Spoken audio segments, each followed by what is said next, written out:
안녕하세요. 한의학 총각 516기 강의 시간입니다. 일요일 아침에 찍고 있습니다. 그리고 강의를 계속 준비하면서 기존 PDF 자료들을 뭔가 미세하게 보완해야 될 거나 이런 것들은 계속 보완을 하고 있거든요. 뭐 짜잘한 오타는 가끔 발견되는데 전반적으로 큰 틀에서의 변화는 없습니다. 그냥 미세하게 디테일만 잡고 있으니까 기존 구매하신 분들은 좀 수시로 메일 한번 봐보세요. 제가 주기적으로 이렇게 업데이트된 판을 올려드릴 거고 보내드릴 거고, 보내드린 거는 기존 거는 다 폐기하셔도 돼요. 아시겠죠? 자, 그러면 오늘은 뭘 할 거냐? 저번 시간에는 뭘 했죠? 저번 시간에는 절기에 대해서 정리를 해봤죠. 절기. 근데 절기가 왜 나왔냐면 이 축세차, 지구의 축세차에 대해서 정리를 할 때 지구가 축세차를 운동을 하니까 어떤 천문학적 현상들이 관찰된다, 우리에게 관측된다라고 정리를 했잖아. 그 중에 첫 번째가 뭡니까? 북극성의 교체. 이거는 뭡니까? 지구의 자전축 자체가 이래저래 회전을 하니까 얘가 가리키는 방향이 왔다 갔다 하면서 얘가 지향하는 곳에 있는 항성이 계속 교체된다는 느낌이지. 그리고 두 번째는 뭡니까? 얘가 왔다 갔다 하니까 우리가 요 북반구에 서서 뭔가 태양의 위치를 볼 때 얘가 언제는 요쪽 별하고 같이 있는 것처럼 보이는데 언제는 요쪽 별하고 같이 있는 것처럼 보이는 그런 현상 있잖아. 동일한 절기. 즉 동일한 절기에 대응되는 항성 28수가 변화한다고 했죠. 지금 이 흐름을 잘 보셔야 돼. 자, 이제 오늘은 이 축세차 현상으로 인해서 우리가 관측 가능한 천문 현상 중에 마지막입니다. 세 번째, 중성의 가변성. 이 중성이라는 걸 정리를 해드릴 건데, 자, 일단은 요거를 보면 사실상 이 태양과 같은 이 환경상에 있는 28수는 관측하기가 힘들겠죠. 그죠? 태양은 낮에 뜨는데 낮에 별이 안 보이잖아. 그래서 오늘 할 중성은 약간 요거에 포함되는 개념이거든. 이 두 번째 포함되는 개념이긴 한데 이건 이거예요. 이거를 직접적으로 관측할 수 없으면 어떤 특정 시점의 별을 관측해서 요 시간적 거리를 대충 추산해서 그러면 지금 태양하고 이렇게 겹치는 항성은 무엇이겠거냐고 추정할 수 있게 해주는 존재들이 있거든. 그게 바로 그것 중에 하나가 중성입니다. 중성. 아시겠죠? 자, 그럼 중성에 대해서 한번 볼 건데 일단은 문장을 볼게요. 오늘 이 중성의 가변성이 축세차로 인해서 우리가 관측 가능한 천문학적 현상의 마지막 항목입니다. 아시겠죠? 자, 그럼 보시면은 정리를 한번 할게요. 저번 녹화 때 한번 되어서 그런가 지금 열심히 마이크가 돌아가는지를 확인하고 있습니다. 자, 보시면은 단어는 뭐 크게 중요한 건 없어요. 여기서는 이것도 제가 사랑하는 유경에 있는 유경도익 운기편에 나온 내용입니다. 그래서 보시면은 요거는 뭐냐면 증거나 시험마다 험. 그래서 뭐 시험이나 실험이나 경험이나 체험 이럴 때 쓰이는 단어거든, 이 험자는. 그리고 또 자주 나오는 단어 중에 중요한 거 있어요. 요 혼, 황혼과 대비되는 요 단. 이거는 뭐냐면 아침, 새벽, 단이야. 그러니까 지금 딱 지평선 위로 해가 뜨는 모양이잖아. 딱 그 시점을 말하는 거거든. 그래서 흔히 단이라고도 쓰이지만 이 평하고 겹쳐서 평단이라고 해서 이게 바로 새벽이나 동틀 때를 의미합니다. 아시겠죠? 그래서 평단은 그냥 새벽이에요. 자, 이제 그러면 해석을 한번 볼게요. 해석을 한번 보고 정리를 한번 해드리겠습니다. 자, 중성은 뭐냐면 이 셋이라 함은 좀 되게 긴 천문학적 단위기도, 예를 들어서 수백에서 수천 년 단위, 즉 요 정도의 긴 기간 동안에 일어나는 어떠한 천문학적 변화와 천문학적 변화가 있으면 기후변화가 나타나겠죠. 그로 인한 기후변화를 입증해주는 근거에 해당된다. 아까 제가 잠깐 언급드렸죠. 구체적으로는 뭐냐면 이 중성이라는 게 새벽 혹은 황혼 무렵에 남쪽 정오방의 하늘에서 관측되는 별, 즉 새벽에 남중하는 별, 이거를 중성 중에서 단중성이라 하고, 황혼, 즉 해가 질 때 일몰쯤에 남중하는 별을 혼중성이라고 합니다. 아시겠죠? 그래서 해당 시점에 태양이 자리 잡고 있는 별자리로부터 대략적으로 안관천문 시점 기준 각각 이 단중성이란 놈은 반시계 방향 90도 지점에 위치해, 혼중성은 시계 방향 90도 지점에 위치한 별에 해당됩니다. 이거 설명해 드릴게요. 그렇기 때문에 자, 그러면 이 내용만 봐도 어떻게 돼요? 그러면 이 태양이 자리 잡고 있는 별자리는 어떻게 됩니까? 1년 중에 절기에 따라서 계속 주기적으로 조금씩 변하잖아. 그지? 그렇기 때문에 이거를 기준으로 하는 요 단중성과 혼중성도 요거를 기준으로 90도 지점에 위치한 별이잖아. 그러므로 요 중성도 시계 방향에 위치한 다음 별자리로 순차적으로 전환되는 양상을 보인다. 자, 대충 느낌이 오시는지 모르겠는데 이거는 나중에 12차회 중성도 항목에서 상수를 하긴 할 건데 일단 이렇게 볼게요. 그러니까 간단히 보면 이거야.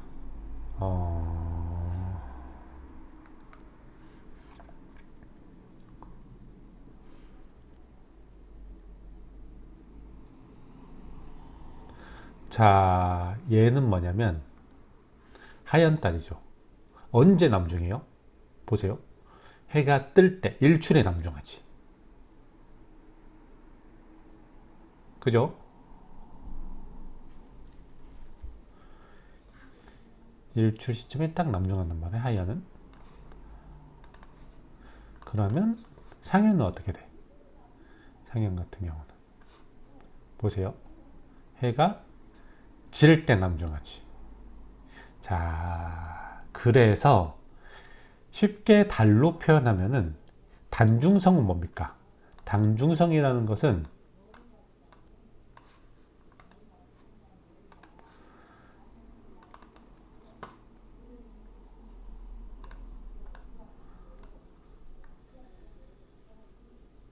이게 하얀 달이라고 했지?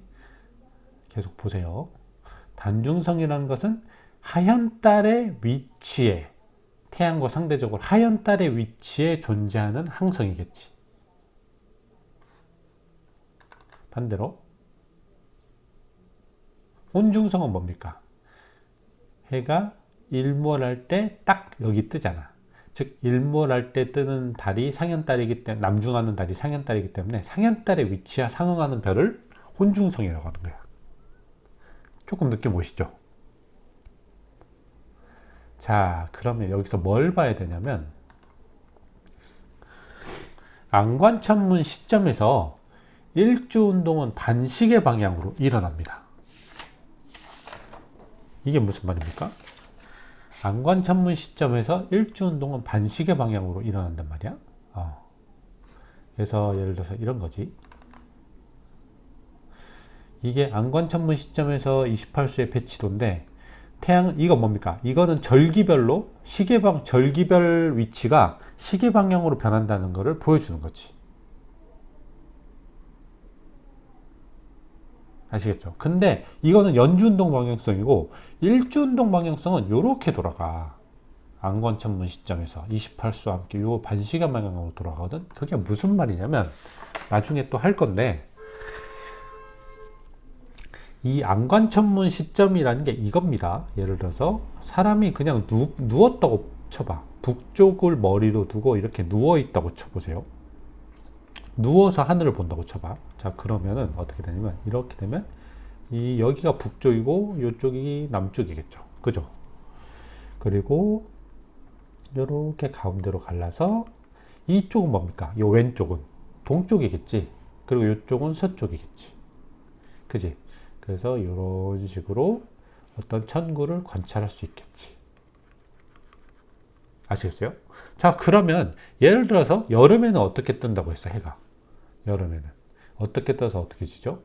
약간 북동쪽에서 떠서 되게 길게 오랫동안 머무르잖아, 요 천구상에. 그래서 요 북서쪽으로 지지, 태양이. 아시겠죠? 그래서 딱 보면은 어떻게 보면 보이냐면, 자, 좌우로 보면 어떻게 돼요? 왼쪽 상, 좌상에서 떠서 어떻게 가?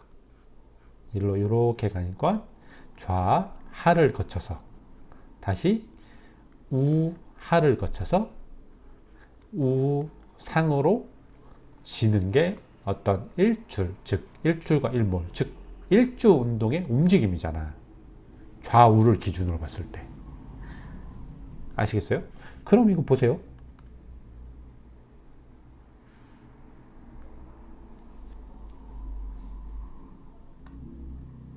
좌상 어딥니까? 누워서 보고 있으니까 지금 여기가 북쪽이잖아. 이쪽이잖아. 그럼 좌하 어딥니까? 이쪽. 우하 어딥니까? 이쪽.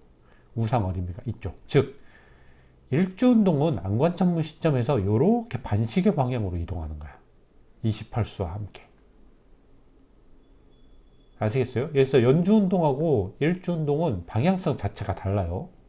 그거를 명심하셔야 이해를 할 수 있습니다. 자, 그렇다면은 어떻게 됩니까? 이처럼 안관천문 시점에서 일주운동은 반시계 방향으로 일어나며, 그리고 또 어떤 특징이 있어? 지금 단중성이나 혼중성의 결정적 차이가 뭐냐면, 단중성 같은 경우는 어떻게 돼요? 태양이 지평선상으로 올라오려고 할 때, 즉 새벽에 이미 남중에 있거든. 그럼 태양보다 대략 6시간 정도 앞선 위치에 있는 별이겠지. 그죠? 역으로 혼중성 같은 경우는 태양이 일몰할 때, 그때 뒤늦게 남중하는 별이기 때문에 태양보다 6시간 뒤처진 별이 되겠지. 요거 이해 가시죠? 한 번 더 보면,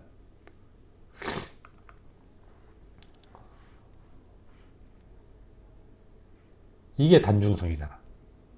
그지? 단중성의 위치는 하연달의 위치와 상응한다고 했잖아. 그래서 지금 해가 이제야 뜨려고 하는데 얘는 이미 6시간 정도 앞서서 남중을 하는 거잖아. 이게 그 말입니다.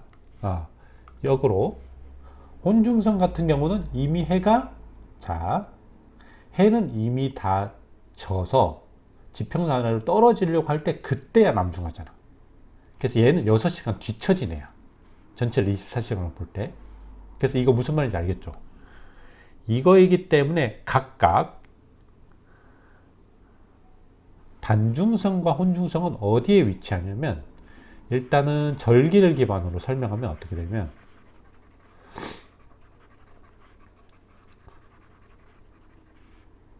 일주운동이 반시계 방향으로 일어났잖아. 그지? 그래서 단중성 같은 경우는 6시간, 태양보다 6시간 앞선 별이니까 안관천문 시점에서 반시계 방향으로 90도 되는 지점에 위치할 수밖에 없겠지. 왜? 안관천문 시점 반시계 방향으로 가는 게 일주운동인데, 만약에 태양이 여기 있으면 어떻게 되는 거야? 단중성 같은 경우는 태양보다 6시간 앞선 별이기 때문에 이쪽에 있는 거야. 역으로 혼중성 같은 경우는 어디 있는 거예요? 시계 방향 90도지. 왜? 태양보다 6시간 정도 뒤처진 별이기 때문에 90도 정도 이렇게 시계 방향으로 뒤처진 쪽에 존재하는 거지. 알겠습니까? 그래서 한 번 더 보면은 이거 헷갈릴 수 있어요. 잘 연구를 한번 해보세요. 그래서 예를 들어서 태양이 규수에 있다고 쳐봐. 루수라고 할게요. 태양이 루수에 있으면 이때 단중성은 어디야? 얘보다 6시간 일주운동상으로 앞선 별이기 때문에 이때의 단중성은 허수가 되는 거야. 역으로 혼중성 같은 경우는 얘보다 90도 뒤늦게 뜨는 별이기 때문에 이렇게 가서 류나 성수 정도가 되겠지. 이걸 이해하셔야 돼요. 그래서 여기 이 말이 나온 거야. 안건천문 시점 단중성은 반시계 방향으로 90도 지점에 위치한 별, 혼중성은 시계 방향으로 90도 지점에 위치한 별. 이거 나중에 다시 한번 할 거니까 지금 오늘은 개요예요. 미리 한번 예습해 두시라고. 아시겠죠? 그런데 문제가 뭐냐면 어쨌든 단중성과 혼중성이라는 거는 태양의 위치를 기반으로 얘네가 결정이 되잖아. 그지? 근데 예를 들어서 동일한 절기, 그러니까 동지라는 특정 절기에 대응되는 어떤 28수가 있겠지. 예전에는 허수였어. 근데 이제는 또 바뀌었잖아. 점점점 옆으로 가서 뭐 두수 이 정도로 바뀌어 버렸잖아. 즉 이렇게 축세 차이에서 특정 동일한 절기에 대응되는 28수가 바뀐다고. 그러면 뭐도 바뀌는 거예요. 어떤 동일한 절기에 나타나는 단중성과 혼중성의 위치도 변화된다는 거지. 그죠? 그렇기 때문에 이 중성의 변화는 곧 태양의 위치 변화를 의미하고, 태양의 위치 변화는 곧 축세차를 의미한다. 이런 식으로 정리가 되는 거야. 좀 느낌 오시죠? 이거는 그 중성에 대해서는 나중에 다시 한번 할 거니까 오늘은 조금 느낌만 잡아보세요. 대충 감은 온다. 이 정도로만 잡아두시고 다음에 자세히 할 겁니다. 아시겠죠? 그래서 계속 어떤 내용이 나오냐면 이러한 연중 변화만이 아니라 비교적 오랜 기간 동안에 걸쳐 일어나는 세차 운동에 의해서 방금 말한 거예요. 태양의 동일 환경에 대응되는 별자리, 즉 예를 들어서 동지에 대응되는 별자리가 계속 변한단 말이야. 그러기 때문에 태양의 위치에 의해서 규정되는 해당 절기의 중성, 혼중성과 단중성 전부 다 바뀌게 되겠지. 이 대표적인 예시를 유경도에게서도 들고 있어요. 뭐냐면 일례로 요임금 주기 즈음 동지 때의 혼중성은 묘수였대. 대략 BC 2200년 전후입니다. 그런데 AD 1600 전후의 최근은 벽수와 규수로 바뀌었으니, 자, 이게 뭐냐면 유경은 AD 1624년에 편찬됐기 때문에 여기 유경에서 최근이라 하면 대략 이 정도 연도를 말하겠죠. 실제로 이런지 보면은 자, 이렇게 됩니다. 자, 보시면 벽수, 규수, 묘수가 이렇게 있거든. 그지? 자, 이거는 대략 기원전 2251년의 상황입니다. 벽수, 규수, 묘수가 시계 방향으로 이렇게 배열되어 있어. 자, 이거는 유경이 편찬된 시점의 벽수, 규수, 묘수입니다. 이것도 마찬가지로 시계 방향으로 이렇게 나열되어 있는데 축세차 현상 때문에 어떤 현상이 벌어졌죠? 지금 전반적으로 이 원판 틀 자체가 이렇게 가버렸잖아. 그지? 무슨 말인지 알겠죠? 그럼 예를 들어서 위에서 나온 대로 동지 때의 혼중성은 묘수였대. 자, 이게 무슨 말이냐면 혼중성이라는 건 아까 뭐라고 정했어요? 태양보다 6시간 뒤처진 별이라고 했지. 일주운동적 관점에서. 그래서 예를 들어서 지금 태양이 지금 요 정북에 있잖아. 지금 동지점이야, 이게. 태양이 동지점에 위치했을 때 그러면 일주운동적 방향, 일주운동은 요렇게 일어나기 때문에 연주운동과는 달리 그렇게 판단하셔야 돼요. 그러면 여기서부터 90도 뒤처진 별, 뭡니까?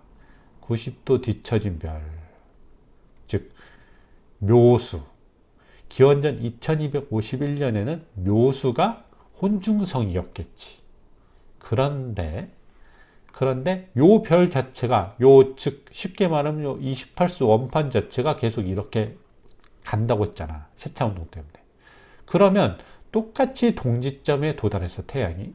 근데 기원 후 1623년의 동지를 살펴봤더니 얘로부터 반시계 방향으로 90도에 위치한 별을 봤더니 얘네야, 얘네.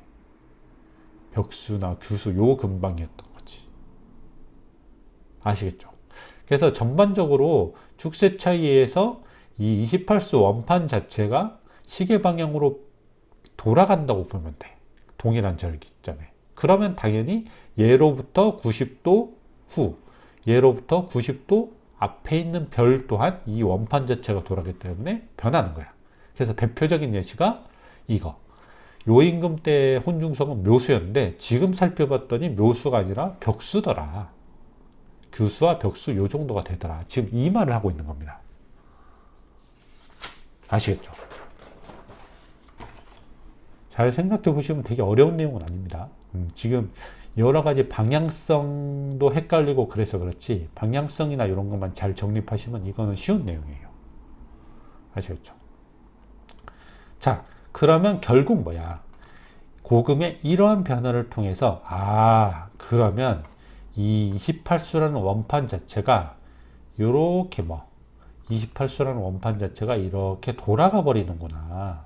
태양이 동일한 절기에 비해서. 그래서 이러한 어떤 세차는 현상이 존재한다고 유추할 수 있는 겁니다. 그래서 이거는 사실상 그 절기에 대응된 어떤 별의 변화랑 동일하죠. 동일한 거야. 즉 쉽게 말하면 동지점에 대응되는 별도 허수였는데 뭘로 변했어? 두수로 변한 거잖아. 왜? 이렇게 돌아가기 때문에 원판이. 그래서 얘가 변하기 때문에 혼중성, 단중성의 종류도 변하는 거지. 지금 그 말을 하고 있는 겁니다. 아시겠죠?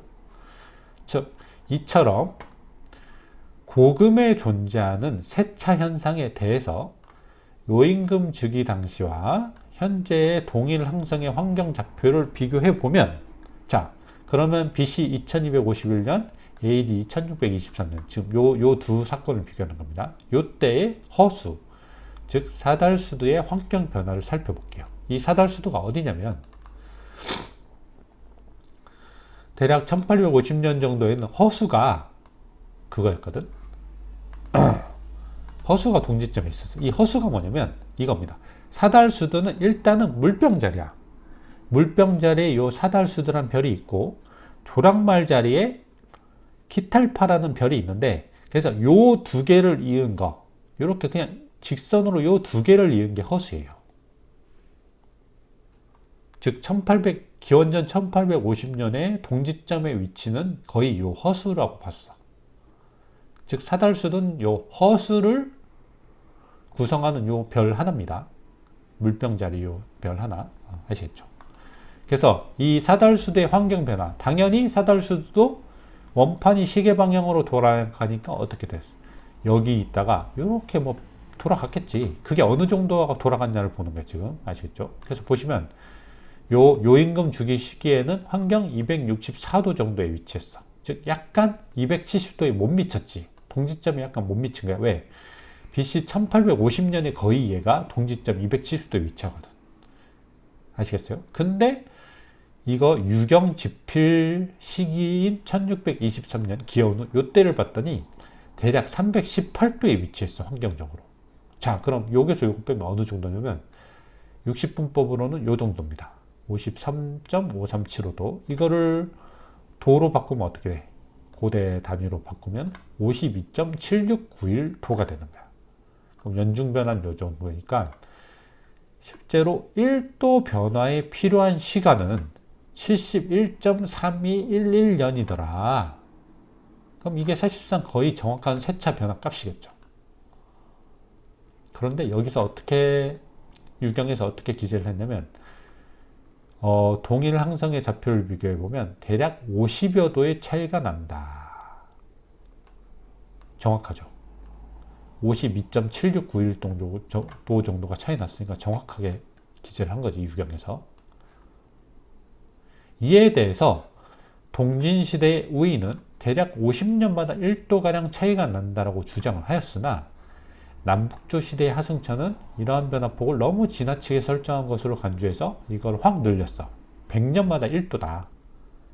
근데 사실상 정확하게 뭐예요? 71.3211년마다 1도 변하기 때문에 이 값은 너무 변화폭이 적겠지. 그래서 수나라 때의 유작은 이 둘의 절충값인 50년하고 100년이니까 뭐예요? 75년마다 1도 변화한다. 근데 이게 사실상 가장 정확하죠. 이후로도 여러 상이한설들이 등장하게 되었다. 원나라 세조 때 곽수경 등에 의해 편찬된 수시력, 즉 1281년에 66년마다 1도 값이 실제 천상에 가장 부합되는 듯 하나, 근데 사실상 정확하게는 71.3211년마다 1도 변하기 때문에 이 수나라 유적 때 값이 더 정확하죠. 얘보다는. 이거는 유경도의 장계민의 설이 조금 약간 틀렸습니다. 이게 더 정확한 거예요. 근데 세월이 그새 300년이나 흘러 1200년이니까 지금 유경은 1600년에 쓰여졌단 말이야. 그래서 이 또한 정확하지 않을 것 같아 우려되니 함께 수록해 세차라는 변동성 강한 현상의 개요를 알리는 바이다. 중성과 관련된 내용은 12차회 중성도 항목에서 상수를 할 거니까 오늘 할 내용은 이런 개념도 있구나, 중성이 대략 어떤 별이구나 라는 느낌만 잡으시면 돼요. 아시겠죠? 재밌지 않아요? 저는 이거 공부할 때 되게 재밌던데. 자, 그리고 여기서 하나만 더 복습 차원에서 하면 이 유작 많이 들어봤죠? 요 75년의 1도 유작이 어떤 사람이에요? 제일 중요한 거 기본적으로 그동안의 역법은 회귀년과 상망월 간의 연계성, 모종의 연계성을 고려해서 얘네 둘 길이를 세팅을 했었잖아. 그래서 얘네 둘은 의존적으로, 얘네 둘의 길이는 상호 의존적으로 규정이 됐었는데, 이 유작은 뭡니까? 얘네 둘 간의 인위적인 이러한 관계를 끊어버린 거지, 최초로. 그래서 얘는 얘대로 독자적으로 규정이 된 거야. 그리고 평기법과 달리 정기법과 정삭법이라는 어마어마하게 정확한 절기와 상망월 규정법, 월상 규정법에 대해서 도입을 했죠. 그리고 사실상 요 놈보다 더 정확한, 사실상 75년의 1도는 그냥 현대 측정법과 동일하다고 봐도 되겠죠. 정확한 세차, 이 세 가지가 다 버무러진 황금력을 제작한 사람이 이 유작입니다. 그래서 어떻게 보면 이 역법계에 되게 혁신적인 그런 모든 면을 다 포함하고 있는 되게 천재적인 사람이죠. 물론 이게 나중에 국가 공인으로 채택이 안 됐다는 그런 안타까운 점이 있긴 한데, 이러한 점을 고려할 때 여러 역법 중에서도 이거는 상당히 의미가 있다. 이 황금력이라는 의미 있는 역법을 만들어낸 사람이 이 유작이다. 아시겠죠? 자, 그러면 오늘로써 세 가지 현상이 있잖아. 그치? 지구가 축세차 변화를 겪는데, 그것 때문에 겪는 세 가지 현상. 북극성의 교체. 두 번째, 절기에 대응되는 28수의 점진적인 변화. 그리고 세 번째는 2-1, 2-2라고 볼 수도 있는, 이렇게 포함될 수 있는 내용이죠. 그죠? 이거는 중성의 변화. 이렇게 세 가지가 지구의 축세차 때문에 우리가 관측 가능한 천문 현상이다. 아시겠죠? 이렇게 정리를 해서 오늘 강의는 마칠 거고, 다음 시간부터는 이 천문도를 바라보는 두 가지 관점 있잖아요. 지금까지 제가 계속 했던 거, 예습 차원에서 했던 안관천문 관점, 부찰지리 관점, 이 두 가지 관점에 대해서 상세히 풀어서 이 천문도, 예전에 천문도를 볼 때 어떤 식으로, 어떤 관점으로 접근해야 되는가를 한번 정리해 드리겠습니다. 아시겠죠? 자, 오늘 강의도 들어주셔서 감사합니다.